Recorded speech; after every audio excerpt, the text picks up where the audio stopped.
Je vais vous raconter une histoire terrible. Véronique est une petite fille pas très jolie et est née d'une fratrie de 3 enfants. La cadette, c'est Isabelle. Son père est comptable, sa mère secrétaire. Isabelle devient vite la préférée de son père, grand érudit autodidacte et polymathe doté d'un esprit perçant, car elle fait preuve d'une très grande vivacité intellectuelle, notamment comparée à son frère et sa sœur. Rendez-vous compte, Véronique s'est entendue dire explicitement de son père qu'elle n'était pas maligne, mais qu'elle arriverait à quelque chose en travaillant dur. À l'adolescence, Isabelle connaît un succès phénoménal auprès de la gente masculine. Ça ne plaît pas du tout à Véronique. Véronique, contrairement à Isabelle, accorde une importance immense au statut social. Elle veut donc épouser un médecin. Malgré toutes leurs différences, une chose unit Véronique et Isabelle. Elles ont un même projet de carrière et veulent toutes deux devenir orthophonistes. Seulement Isabelle mènera ses études avec brio avant de devenir orthophoniste libérale, tandis que Véronique se vautrera lamentablement pour finir ergothérapeute. Hélas, après l'obtention de son diplôme, le destin va très vite rattraper Isabelle. Le jour où son père mourut, elle fut éprise d'une désolation profonde. Et Véronique, qui n'avait été mue toute sa vie que par la haine et l'avidité, alors que son propre père venait de mourir, trouvait encore la force de s'agacer de la réaction d'Isabelle, qu'elle jugeait excessive et égoïste. Il était atteint d'un cancer, et ce fut officiellement la cause de sa mort, mais certains éléments portent à croire que Véronique l'a provoqué. Véronique, épargnée par le deuil du fait de la froideur de sa nature, épousa un médecin comme elle en avait rêvé, et elle construit une famille. Isabelle, en proie à une hostilité omniprésente, cultivée chez les villageois par Véronique et ses acolytes dans la haine, résista de nombreuses années à des attaques comme par exemple celle qui consista à récupérer dans les poubelles publiques les sacs qui lui appartenaient et d'en sortir les lettres à son nom pour les exposer par-dessus les sacs et les poser devant chez les gens comme pour signer l'acte, avant de prendre en photo les sacs en question et de les emmener à la police pour prétendre que c'était elle qui faisait ça. Évidemment, ces choses-là en tant que telles ne furent jamais prises au sérieux par la police. Mais il faut comprendre que ce sont ces mêmes personnes qui sont capables de ces bassesses-là qui ont obtenu gain de cause à l'usure.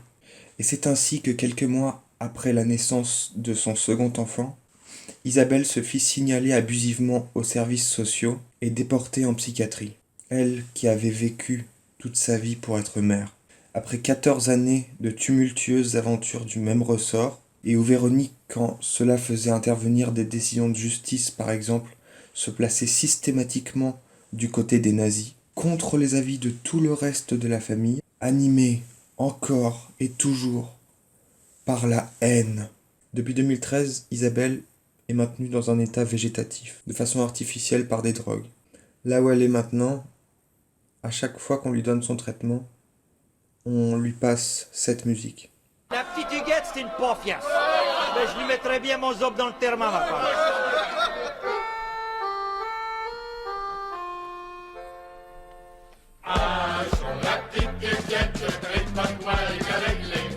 Et tout le monde se marre. Oui, c'est marrant parce que son nom de famille c'est Huguet. Huguette, Huguet. Alors oui, l'histoire de Véronique est tragique. Elle est née moche et con, même si au final elle s'en est sortie. Néanmoins, si je m'attarde sur le cas d'Isabelle, c'est pas seulement parce qu'elle est innocente et victime de sa supériorité naïve sur un ramassis de sangsues. C'est aussi parce qu'Isabelle, c'est ma mère. Alors évidemment, il ne s'agit pas de raconter toute ma vie, mais vous vous doutez bien que j'ai moi-même fait les frais du fait que le pois chiche de Véronique, étant donné les schémas de pensée qui avaient cours sur son lieu de travail, devait nécessairement se répercuter ailleurs dans sa vie. C'est elle d'abord qui a introduit l'idée de maladie mentale concernant ma mère, et je vous ai expliqué le résultat, mais ça s'est appliqué à moi aussi. Alors en gros, pour résumer, on va dire que c'est un peu un mix entre les malheurs de Sophie, Barbe Bleue ou Dracula.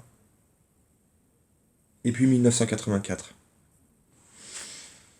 D'ailleurs, le côté 1984, c'est pas un hasard, hein, étant donné que la notion même de maladie mentale, c'est de la novlangue. Parce que aider quelqu'un, c'est quoi? C'est s'enquérir de sa volonté et fournir un effort pour la réaliser. Considérer qu'il peut y avoir quelque chose à corriger dans la volonté, c'est considérer qu'il faut contraindre. Contraindre et aider sont des antonymes. Sinon, bien sûr, on connaît la chanson Je suis paranoïaque. Mais je suis persuadé qu'il y a bien dans la coalition, dans l'épicentre et Véronique, une volonté de m'empêcher d'accéder à l'indépendance financière. De façon très paradoxale parce que dans le même temps, on me reproche de vivre à son crochet, on minimise l'importance de mon travail, on dénigre ma musique par exemple, on ne me prend pas au sérieux et on exerce une pression psychologique permanente. Pour vous donner quelques exemples, quand j'ai eu 18 ans, j'ai voulu aller travailler au McDo et ma famille m'en a vivement dissuadé sous prétexte que j'étais soi-disant pas assez mature. Ensuite, plus tard, je vivais chez ma grand-mère et j'ai passé pas mal de coups de fil avec son téléphone, du coup, à elle, parce que moi, j'en avais pas, pour obtenir des entretiens d'embauche dans des petits boulots comme ça, genre McDo, KFC, etc. Et alors que j'ai justement l'habitude d'utiliser le téléphone pour d'autres trucs, je sais pas, appeler ma mère ou des trucs comme ça, ça a commencé à poser problème à Véronique, qui a réquisitionné le téléphone et l'a emmené chez elle parce que, sachant qu'elle pouvait le faire, parce que c'était elle qui l'avait acheté, c'est elle qui payait le forfait, etc. Mais quand je me suis dit, et moi, mais quand je lui ai dit, genre, et moi, je fais comment pour mes entretiens, etc., c'était, bah, tu te débrouilles, mais c'est pas ton téléphone. J'en avais pas, je faisais comment?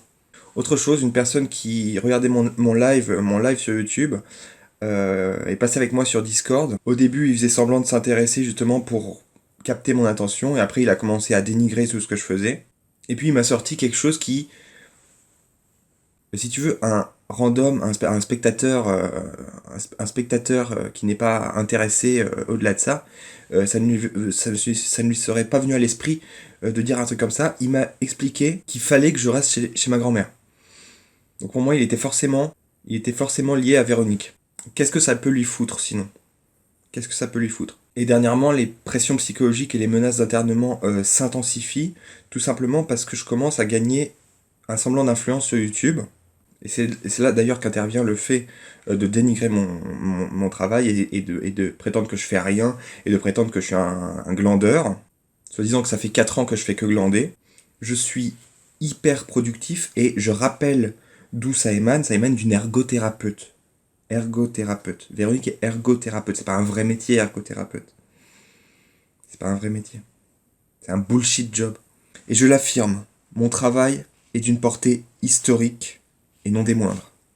Et tous ceux qui ont la prétention de l'entraver sont des ratés et des haineux. Du côté de ma mère, théoriquement, elle peut avoir son appartement, seulement sa curatrice, donc celle qui gère ses fonds, refuse de les débloquer. Elle s'oppose à son projet d'appartement et donc c'est mort. D'ailleurs, il y a de l'argent qui disparaît. Et donc moi, si j'ai besoin d'être enfin rémunéré, c'est pour me sortir de cet étau social kafkaïen. C'est pour libérer ma mère de cet enfer. Mais c'est pas tout. Avec mon histoire, je suis on ne peut mieux placé pour connaître la crasse des instincts qui animent la bête de troupeau. Et c'est naturellement que Nietzsche trouva une résonance très forte chez moi. Et que quand je vois l'engouement qui se crée en ce moment, notamment par le biais de vos chaînes YouTube, Missor, Barbare Civilisé, Florent Tavernier,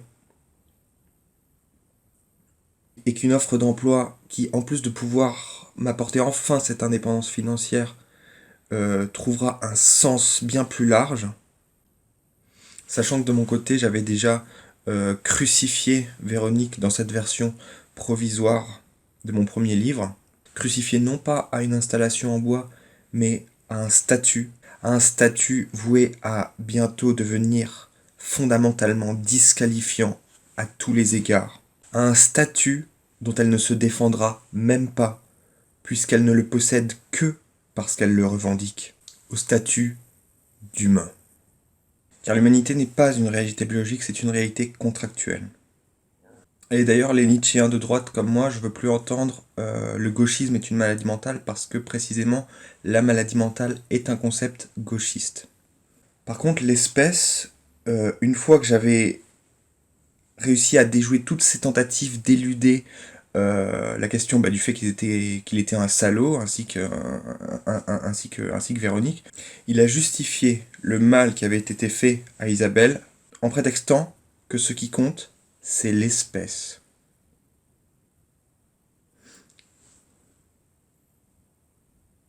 Ah oui, d'ailleurs, j'avais dit qu'il était médecin. Euh, je dois préciser, c'est un médecin, mais c'est pas Joseph Mengele, hein, c'est un autre, hein, parce que du coup, on peut confondre le type que Véronique a épousé. C'est, c'est pas Joseph Mengele, c'est un autre médecin. Il y a plusieurs médecins. Pas d'amalgame, pas d'amalgame. Donc tout ça, c'était pour mes raisons. Maintenant, on va parler de mes compétences. Je me considère comme un véritable dessinateur de génie, puisque je fais ce genre de chef-d'œuvre au stylo, de tête, c'est-à-dire sans prendre modèle. Stylo bille, genre le bic de base.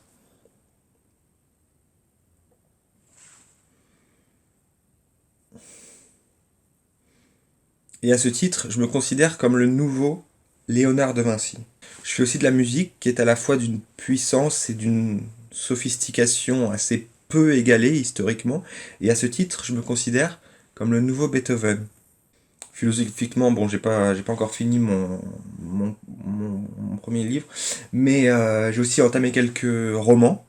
C'est pas forcément une priorité, donc peut-être que je les finirai ou pas. Ce qui est sûr, c'est que dans le domaine de la littérature, j'ai de grandes qualités aussi. Et surtout, du fait de ma continuelle exposition à cette laideur, à cette bassesse de la saleté de populace. La guerre contre la morale est constitutive de tout ce que je suis. Le moindre de mes actes en est porteur.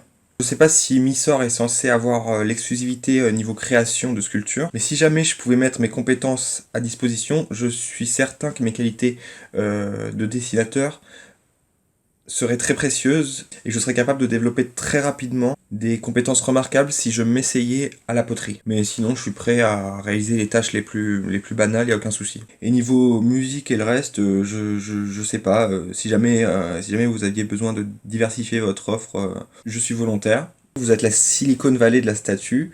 S'il y a moyen de brainstorm, moi je suis partant, mais voilà. C'est selon vous.